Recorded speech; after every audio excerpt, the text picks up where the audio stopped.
Good morning, praise the Lord. Today, April 25th, we'll talk about the reason for Edom's punishment. If you notice in the Bible, wherever God punishes somebody, He'll tell us the reasons also.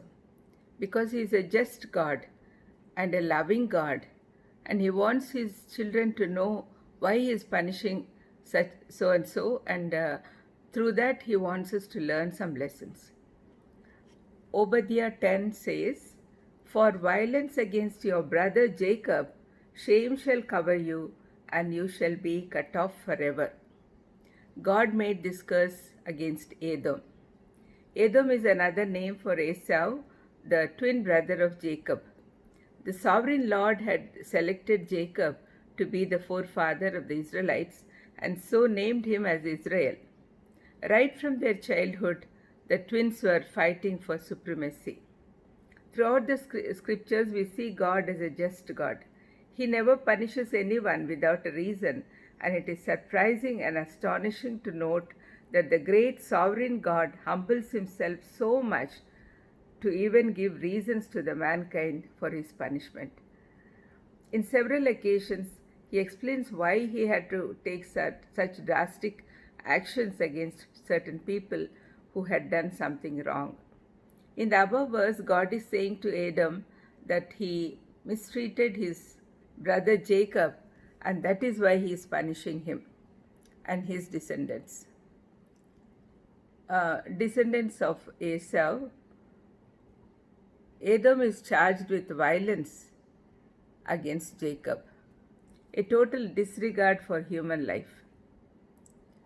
If you see the history of the Israelites, continuously the Edomites were against the children of Jacob, that is Israelites.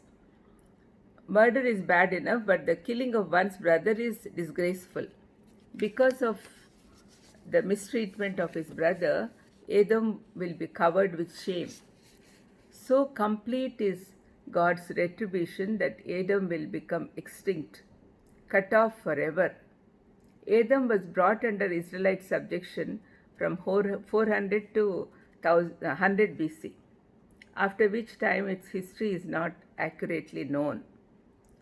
God says in Malachi 1 and the third verse, He's saying, we hated Esau and loved Jacob. In this regard, Obadiah is likely speaking not only of the downfall of this particular nation, but is using Edom as a type of the enemies of God's people. As such, they will be destroyed throughout history by the intervention of the day of the Lord. The book of Obadiah gives a clear picture of God as the vindicator and defender of his people. God does not sit idly, but while his people are being attacked. In Zechariah 2:8, he says, "He who touches you touches the apple of his eye." It is the eternal promise given to every believer. Such a great God we have. Let's thank him. Lord, thank you for being with us. Please help us not to be like Edom. In Jesus' precious name I ask. Amen. God bless you.